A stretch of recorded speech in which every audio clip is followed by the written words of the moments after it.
ఓం నమో వెంకటేశాయ. ఏడుకొండలవాడ వెంకటరమణ గోవింద గోవింద.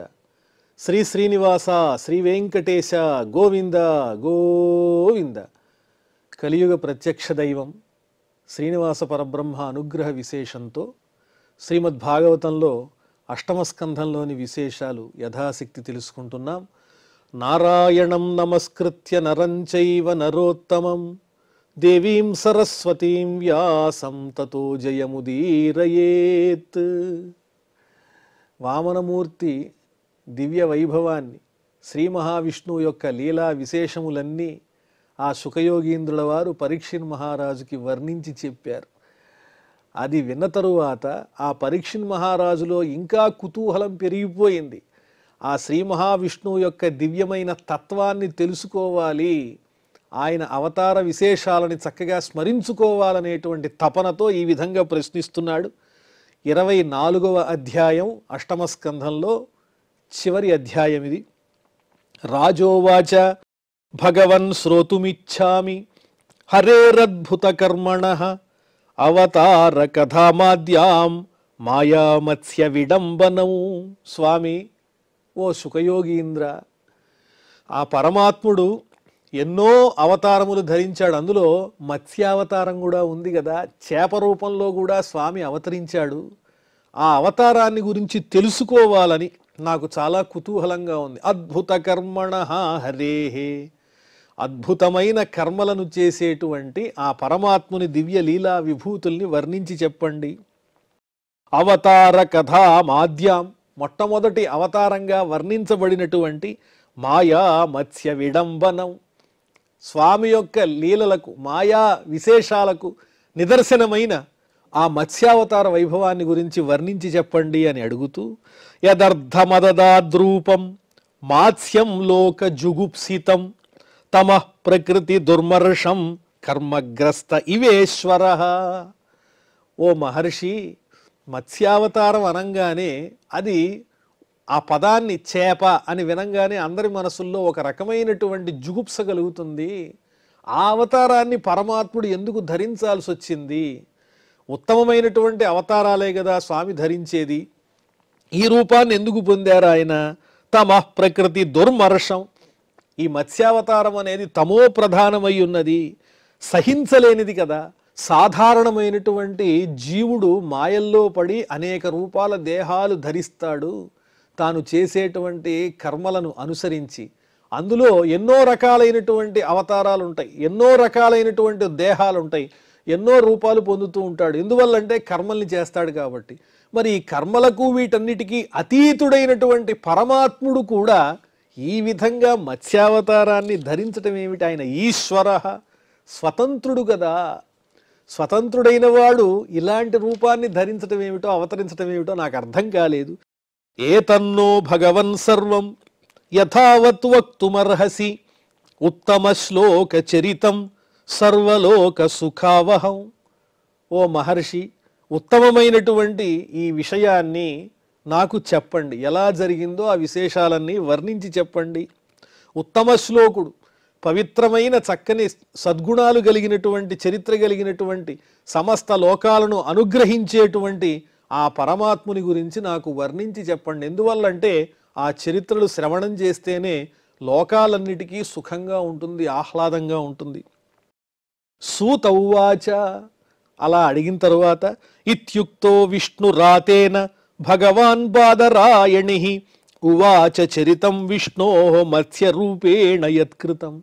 సూత మహర్షి సౌనకాది మహర్షులకి చెబుతున్నారు, ఓ మహర్షులారా, ఈ రకంగా పరీక్షిన్ మహారాజు శుకయోగీంద్రుల వారిని మత్స్యావతార వైశిష్ట్యాన్ని గురించి తెలియజేయమని కోరితే అప్పుడు ఆ శుకయోగీంద్రుల వారు ఇలా ప్రారంభిస్తున్నారు ఆ అవతార విశేషాన్ని గురించి అని సూత మహర్షి ఆ శౌనకాది మహర్షులకు చెబుతున్నారు. శ్రీ శుకౌవాచ గోవిప్రసుర సాధూనాం ఛందసామపి చేశ్వరః రక్షామిచ్చన్ తనూర్ధత్తే ధర్మస్యార్థస్య చైవహి.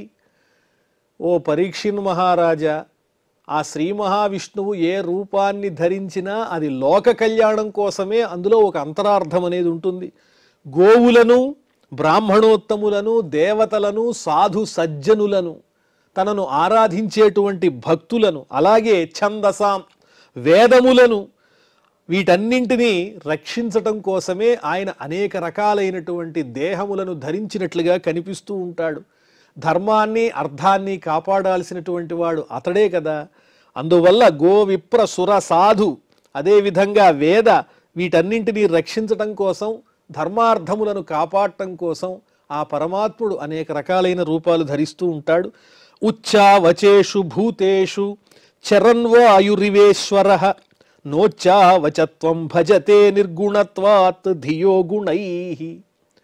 లౌకికంగా చూచేటువంటి వాళ్లకు చిన్న ప్రాణులు కనిపిస్తాయి, పెద్ద ప్రాణులు కనిపిస్తాయి. ఇవి ఉత్తమమైనవి కాదు, అధమమైనవి అని మన కళ్ళకు కనిపిస్తుంది. కానీ పరమాత్మ దృష్టిలో అటువంటిది ఏమీ లేదు. జ్ఞానంలో స్వల్పమైన భేదాలతో ఆయన సృష్టి ఉండొచ్చు కాక, జంతువులకు జ్ఞానం ఉండదు, మరి మానవులకు జ్ఞానం ఉంటుంది, అది భేదం. కానీ జంతువులలోనైనా మానవులలోనైనా సమస్తమైన స్థావర జంగమాత్మకమైన లోకంలో అంతటా వ్యాపించి ఉన్నటువంటి వాడు విశ్వరూపుడు ఎవరు అంటే ఆ పరమాత్ముడు శ్రీ మహావిష్ణువే.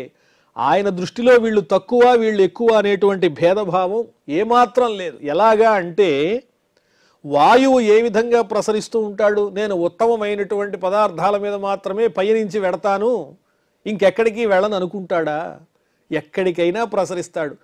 చిన్న ప్రాణుల్లోనూ లోపల వ్యాపించి ఉండేటువంటి వాయువు ఒకటే, పెద్ద పెద్ద ప్రాణుల్లో లోపల వ్యాపించి జీవాన్ని నిలబెట్టేటువంటి వాడు వాయువే. వాయుదేవునకు అటువంటి భేదభావం ఎలాగైతే లేదో, పరమాత్మకు కూడా ఈ సృష్టిలో ఉండేటువంటి ప్రాణులలో వీళ్ళు తక్కువ, వీళ్ళు ఎక్కువ అనే భేదం లేదు. మత్స్యావతారం అనగానే ఆయన చేప రూపాన్ని ధరించటం ఏమిటి, అది తమో ప్రధానమైంది కదా అని ప్రశ్నించాడు ఈ పరీక్షిన్ మహారాజు. దానికి సమాధానంగా శుకయోగేంద్రుల వారు చెబుతున్నారు, పరమాత్మ దృష్టిలో అటువంటి భేదం లేనే లేదు.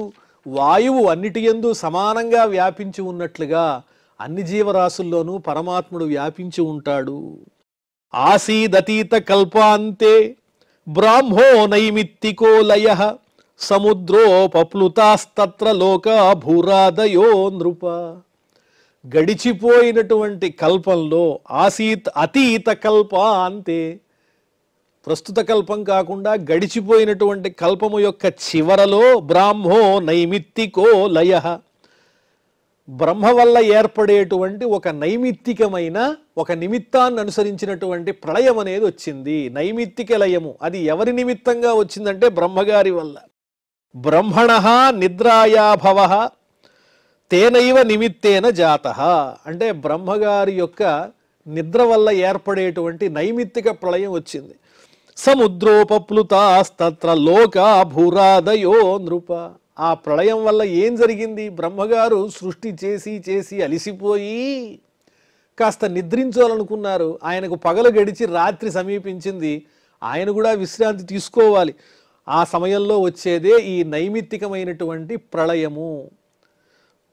సముద్రోపప్లుతాస్తత్ర, సముద్రాలన్నీ కూడా అన్నింటినీ ముంచేస్తూ ఉన్నాయి లోకములను, ముల్లోకములను. భూలోకం, భువర్లోకం, సువర్లోకం ఇవన్నీ కూడా ఆ నైమిత్తికమైన ప్రళయంలో లీనమైపోతూ ఉన్నాయి. కాలేనాగత నిద్రస్య ధాతు శిశైషోర్బలి ముఖతో నిసృతాన్ వేదాన్ హయగ్రీవోంతికే హరత్. ఆయన శయనించే వేళ, నిద్రించే వేళ, నిద్రించాలని కోరుకున్నటువంటి సమయంలో ఆ బ్రహ్మగారి యొక్క ముఖం నుంచి వేదజ్ఞానం అనేది జారింది. ముఖతో నిసృతాన్ వేదాన్, ఆయన ముఖం నుంచి జారిపడినటువంటి వేదములను ఎప్పుడెప్పుడు దొంగిలిద్దామా అని ఎదురు చూస్తూ ఉన్నటువంటి హయగ్రీవుడనే రాక్షసుడు ఆ వేదములను తస్కరించాడు. ముఖతో నిసృతాన్ వేదాన్ హయగ్రీవో అంతికే హరత్. ఎదురు చూస్తున్నాడు ఎప్పుడెప్పుడు వేదజ్ఞానాన్ని అపహరించాలా అని. ఆయనకు నిద్ర వచ్చింది. ఆయన నిద్రించే సమయంలో ఆయన ముఖం నుంచి జారినటువంటి ఆ వేదములను అపహరించాడు ఆ అసురుడు హయగ్రీవుడు. జ్ఞాత్వా తద్దానవేంద్రస్య హయగ్రీవస్య చేష్టితం దధారస్య ఫరీ రూపం భగవాన్ హరిరీశ్వర. అడిగావు కదా ఓ పరీక్షిన్ మహారాజా, పరమాత్ముడు ఆ చేప రూపాన్ని ఎందుకు ధరించాడు అంటే, రాక్షసుడైన ఆ హయగ్రీవుడు బ్రహ్మగారి ముఖం నుంచి జారిపడినటువంటి వేదములను అపహరించిన విషయాన్ని తెలుసుకుని అతని బారి నుంచి వేదజ్ఞానాన్ని రక్షించటం కోసం, లోక కళ్యాణం కోసం శఫరీ రూపం, ఆ మత్స్యావతారాన్ని ధరించాడు ఆ పరమాత్మ. తత్ర రాజ ఋషి కశ్చిత్ నామ్నా సత్యవ్రతో మహాన్ నారాయణ పరో అతప్యత్ తపస్స సలిలాశనః అని ఇక్కడ దాకా ఆయన ఎందుకు మత్స్యావతారం ధరించవలసి వచ్చిందో ఉపోద్ఘాతంగా చెప్పి ఇక ఇక్కడి నుంచి ఆ మత్స్యావతార వృత్తాంతాన్ని వర్ణిస్తున్నారు. తత్ర రాజ ఋషి, గత కల్పాంతంలో ఒక రాజర్షి ఉన్నారు. ఆయన పేరు ఏమిటి అంటే సత్యవ్రతుడు అనే పేరు కలిగినటువంటి మహారాజు. ఆయన ద్రవిడ దేశానికి సంబంధించినటువంటి మహారాజు. నారాయణ పరహ, శ్రీమన్నారాయణ మూర్తిని గురించి నిరంతరము ధ్యానం చేస్తూ వ్రతం చేస్తున్నారు ఆయన. ఏమిటా వ్రతం అంటే తపః సలిలాశన. ఆ తపస్సు దేనితో కూడి ఉంది అంటే నిరంతరము నీటిని భక్షించడమే తప్ప ఇతరమైన ఆహారములేవి స్వీకరించకుండా జలమాత్రంతోనే సంతృప్తి పడుతూ ఆ స్వామిని స్మరిస్తూ తపస్సు చేస్తూ ఉన్నారు ఆ సత్యవ్రతుడనేటువంటి మహారాజు. యోసావస్మిన్ మహాకల్పే తనయః సవివస్వతః శ్రాద్ధదేవ ఇతి ఖ్యాతో మనుత్వే హరిణార్పితః. ఆ మహారాజు గారే, ఆ సత్యవ్రతుడనేటువంటి మహారాజే ఈనాటి కల్పంలో, ఈ మన్వంతరాల్లో, ఈ వైవస్వత మన్వంతరంలో యోసావస్మిన్ మహాకల్పే, వైవస్వతుడనే పేరుతో మనువుగా ఉన్నారు. వైవస్వత మన్వంతరానికి ఉన్నటువంటి ఈ వైవస్వతుడంటే ఎవరు అంటే ఆ సత్యవ్రత మహారాజే ఇప్పుడు ఈ మన్వంతరానికి అధిపతి మనువుగా ఉన్నారు. అతన్నే శ్రాద్ధదేవుడు అని పిలుస్తారు. సూర్యుని యొక్క కుమారునిగా వైవస్వత మన్వంతరానికి అధిపతిగా వైవస్వతుడు అనే పేరుతో ప్రసిద్ధుడై ఉన్నాడు. శ్రాద్ధదేవ ఇతి ఖ్యాతో మనుత్వే హరిణా అర్పితః. శ్రీ మహావిష్ణువే స్వయంగా ఆయన్ని మనువుగా నిర్ణయించారు ఈ వైవస్వత మన్వంతరంలో. ఏకదా కృతమాలాయాం కుర్వతో జలతర్పణం తస్యాంజల్యుదకే కాచిత్ శఫర్యేకాభ్యపద్యత. ఆ సత్యవ్రత మహారాజు నీటిలో ఉండి అర్ఘ్యప్రదానం ఇస్తూ ఉన్నాడు. కృతమాల అనే పేరు కలిగినటువంటి నదిలో అర్ఘ్యమిస్తూ ఉన్నటువంటి సమయంలో ఆయన చేతిలోకి ఒక చిన్న చేప పిల్ల వచ్చింది. తస్యాంజల్యుదకే కాచిత్, ఇలా అంజలి దోసిలి పట్టినప్పుడు ఆ నీటితో పాటు ఒక చిన్న మత్స్యం ఆయన చేతిలోకి వచ్చింది. సత్యవ్రతోంజలిగతాం సహతో ఏన భారత ఉత్ససర్జ నదీతో ఏ శఫరీం ద్రవిడేశ్వర. వెంటనే ఆ సత్యవ్రత మహారాజు అరేరే ఈ దోసిట్లోకి ఈ చేప పిల్ల వచ్చిందే అని చెప్పి మళ్ళీ నీటిలోనే విడిచిపెట్టేశారు. ఉత్ససర్జ నదీతో ఏ, నీటితో పాటుగా ఆ నదిలోనే ఆ చేప పిల్లని విడిచిపెట్టేశారు. తమాహ సాతి కరుణం మహాకారుణికం నృపం యాదేభ్యో జ్ఞాతిఘాతిభ్యో దీనాం మాం దీనవత్సల. అలా ఆ మత్స్యాన్ని విడిచిపెట్టేస్తూ ఉంటే ఆ మత్స్యము విశేషంగా సంభాషిస్తోంది. ఆ మహారాజుకి అర్థమయ్యేటువంటి భాషలో చాలా కరుణగా దీనంగా వేడుకుంటూ ఉంది. ఓ మహారాజా, నీవు కరుణా సముద్రుడవు, నన్ను ఈ నీటిలో విడిచిపెట్టేస్తున్నావు. ఈ నీటిలో, ఈ నదిలో ఎన్నో రకాలైన పెద్ద చేపలు ఉంటాయి, తిమింగలాలు లాంటివి. అవన్నీ నన్ను చంపుకుని తినేస్తాయి. యాదేభ్యో జ్ఞాతిఘాతిభ్యో, వాటి వల్ల భయపడేటువంటి నన్ను, దీనురాలనైనటువంటి నన్ను నీవే రక్షించాలి. ఓ దీనవత్సల, ఓ మహారాజా, నన్ను రక్షించు. కథం విసృజసే రాజన్ భీతామస్మిన్ సరిజ్జలే. భయపడుతూ ఉన్నటువంటి నన్ను నువ్వు ఏ విధంగా ఈ నదిలో విడిచిపెడుతున్నావు? నన్ను రక్షించు, రక్షించు అంటూ ఆ చేప కోరింది. పాటు వచ్చిన జ్ఞాతి ఘాతులు పాపజాతి ఝషంబులి ఏట కొండక మీను పిల్లల నేరి పట్టి వధింపన్ అచ్చోట నుండక నీదు దోసిలి సొచ్చి వచ్చిన నన్ను నట్టేట ద్రోవగ పాడి ఏ కృప ఇంతలేక దయానిధి. నీ దోసిట్లోకి వచ్చినటువంటి నన్ను కరుణ లేకుండా పెద్ద చేపలకు ఆహారంగా పడవేస్తావా? ఇవి ఉన్నాయే ఈ మత్స్యములు, పెద్ద పెద్ద మత్స్యములు, అవి చాలా దుష్టమైనవి. మా వాళ్ళల్లో చాలామంది చెడ్డవాళ్ళు ఉన్నారు. వాళ్ళు పిల్లలమైనటువంటి మా లాంటి వాళ్ళని పట్టుకుని ఆహారంగా స్వీకరిస్తూ ఉంటారు. నీ దోసిట్లోకి వచ్చినటువంటి నన్ను వాటి బారి నుంచి రక్షించవలసింది అని కోరుతూ ఉంది ఆ చేప. తమాత్మనోనుగ్రహార్థం ప్రీత్యా మత్స్యవపుర్ధరం అజానన్ రక్షణార్థాయ శఫర్యా సమనో దధే. ఆ చేప రూపంలో ఉన్నటువంటి వాడు సాక్షాత్తు శ్రీ మహావిష్ణువే. తనని ఉద్ధరించటం కోసం ఈ రూపాన్ని ధరించి ఈ శరీరంతో వచ్చినటువంటి శ్రీ మహావిష్ణువు తప్ప వేరొకరు కాదు అన్న విషయాన్ని తెలుసుకోలేక, అజానన్ అర్థం చేసుకోలేక ఆ మహారాజు సత్యవ్రతుడు రక్షణార్థాయ శఫర్యాహ సమనోదదే, ఆ మత్స్యాన్ని రక్షించాలి అని మనస్సులో నిశ్చయం చేసుకున్నాడు. తస్యాదీనతమం వాక్యం ఆశ్రుత్య సమహామతి కలశాప్సు నిధాయైనాం దయాళుర్నిన్య ఆశ్రమం. దీనంగా ఉన్నటువంటి ఆ చేప పిల్లను చూచి ఆ మాట విని బుద్ధిమంతుడైనటువంటి ఆ సత్యవ్రత మహారాజు తాను తీసుకొచ్చినటువంటి కలశంలో ఆ చేపను పడవేసి, కలశమాత్రంగా నీళ్లున్నాయి కలశం నిండా, అందులో ఈ చేప పిల్లని వేసి దయతో తన ఆశ్రమానికి తీసుకుని వెళ్ళాడు ఆ మత్స్యాన్ని. సాతు తత్రైకరాత్రేణ వర్ధమానా కమండలవు అలబ్ధ్వా ఆత్మావకాశం వా ఇదమాహ మహీపతిం. ఒకే ఒక రాత్రి ఆ కమండల జలంలో ఉన్నటువంటి మత్స్యము ఆ కమండలంతో సమానమైన పరిణామంగా తయారైపోయింది. అంత పెద్ద చేప అయిపోయింది. తెల్లవారేటప్పటికి ఒక రాత్రి గడిచి తెల్లవారేటప్పటికల్లా ఆ కమండలం పట్టడంలా అందులో ఉన్న నీటిలో ఆ చేప ఉండలేకపోతోంది. అదంతా వ్యాపించిపోయింది చేప. అలబ్ధ్వాత్మ అవకాశం, తాను ఉండడానికి సరైనటువంటి చోటు లేదు ఇక్కడ, చాలా ఇరుగ్గా ఉంది, కాబట్టి నన్ను రక్షించు అని కోరుతోంది ఆ మత్స్యం. మళ్ళీ నాహం కమండలావస్మిన్ కృచ్ఛ్రం వస్తు మిహోత్సహే కల్పయౌకస్సు విపులం యత్రాహం నివసే సుఖం కల్పయ ఓకః. ఒక నివాసాన్ని నాకు కల్పించు మహారాజా, నేను ఈ కమండలంలో ఉన్న నీటిలో ఉండలేకపోతున్నాను, ఇది నా శరీర ప్రమాణాన్ని భరించలేకపోతూ ఉన్నది, అందువల్ల వేరే చోట నివసించాలి, ఇంకా విశాలమైనటువంటి చోట్లో నీటిలో నన్ను ఉంచవలసింది, ఇక్కడ నేను ఉండలేకపోతున్నాను. వస్తుముత్సహే, నివసించడానికి నేను నోత్సహే ఇష్టపడటం లేదండి. స ఏనాం తత ఆదాయ న్యధాదౌదంచనోదకే తత్ర క్షిప్తా ముహూర్తేన హస్తత్రయమవర్ధత. వెంటనే ఆ చేపని తీసుకొచ్చి ఆ కమండల జలంలో నుంచి తీసుకుని వచ్చి ఆ మహారాజు గారు ఒక నూతి నీటిలో ప్రవేశపెట్టాడు. ఆ నూతిలో వేసిన తరువాత కాసేపటికే క్షిప్త ముహూర్తేన హస్తత్రయమవర్ధత, కాసేపటికల్లా ఆ చేప 3 మూరల యొక్క ప్రమాణంలోకి మారిపోయింది. ఇదేమిటి విచిత్రం, కమండలంలో నుంచి తీసుకుని వచ్చి నూతిలో ఉంచితే ఈ నూతిలో కూడా దానికి సరిపడ ప్రమాణంతో మారిపోతూ ఉన్నదని ఆలోచిస్తూ ఉన్నాడు ఆ మహారాజు.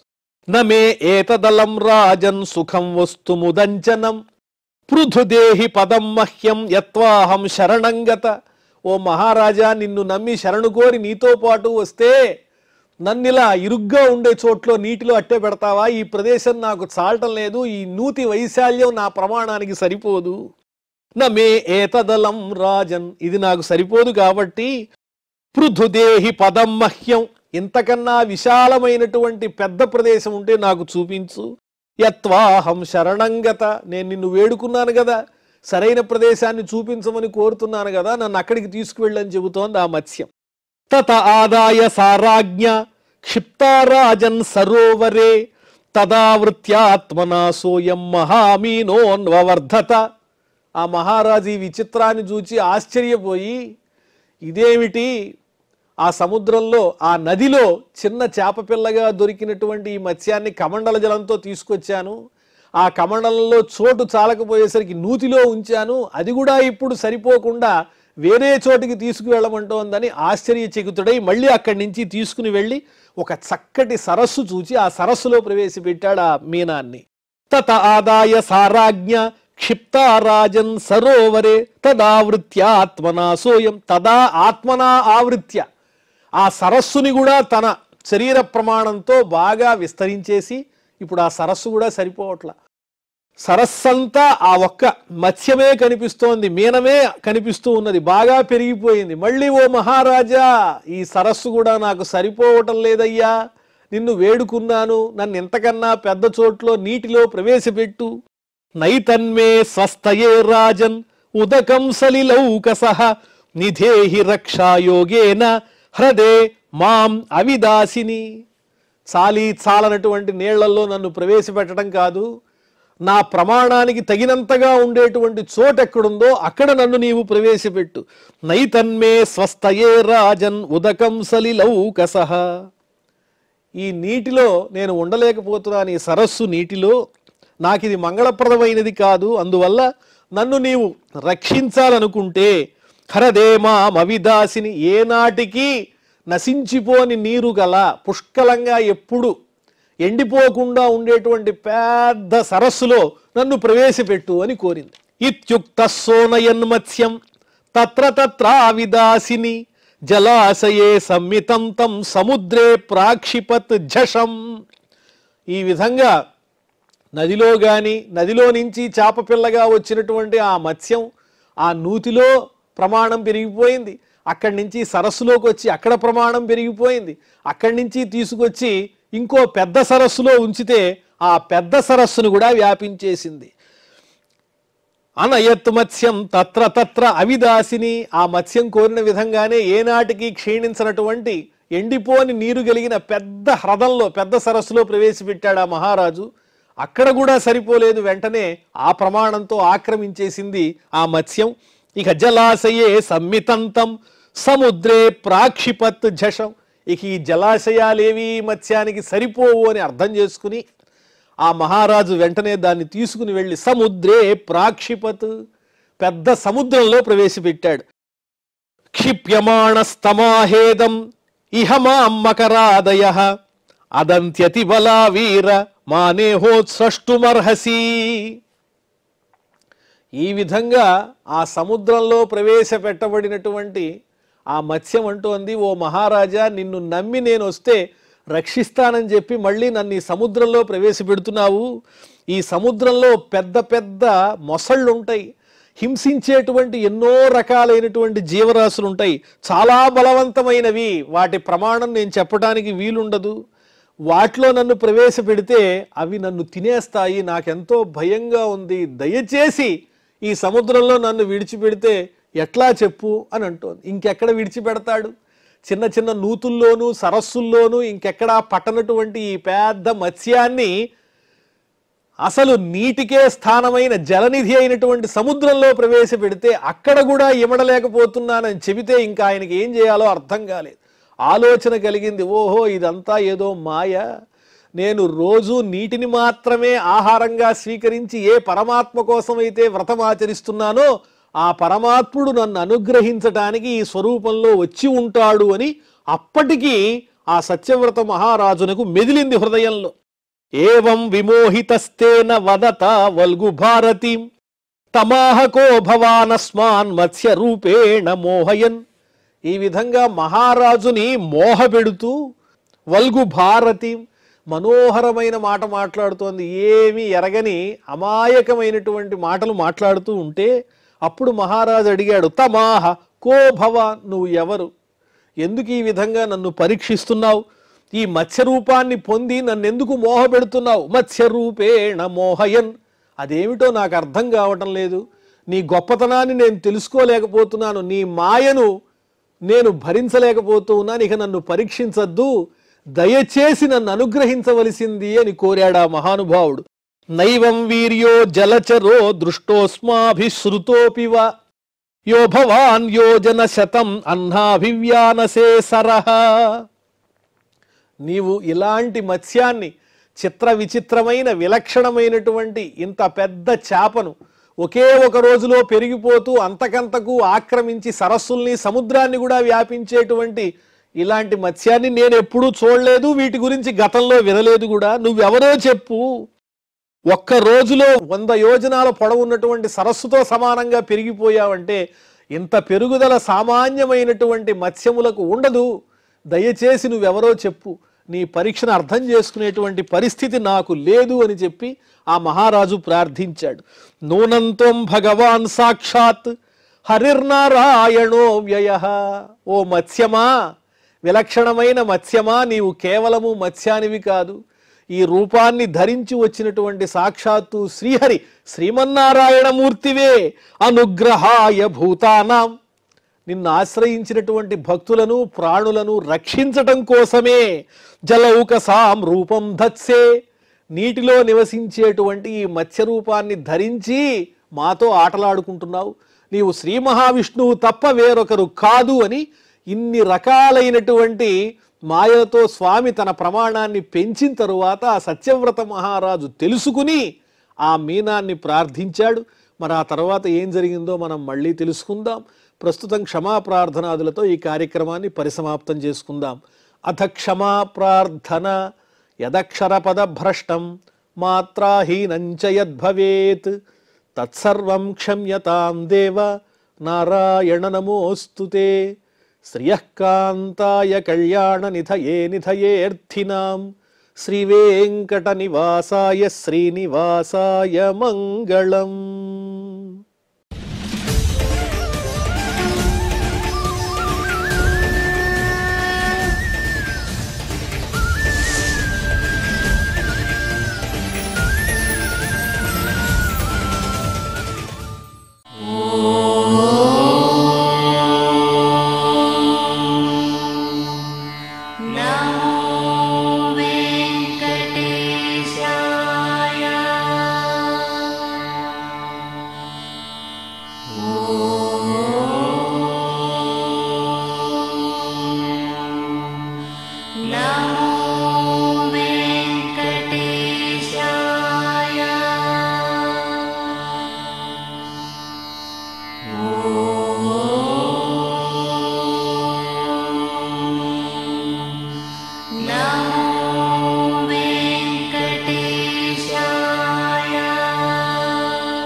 Om Namo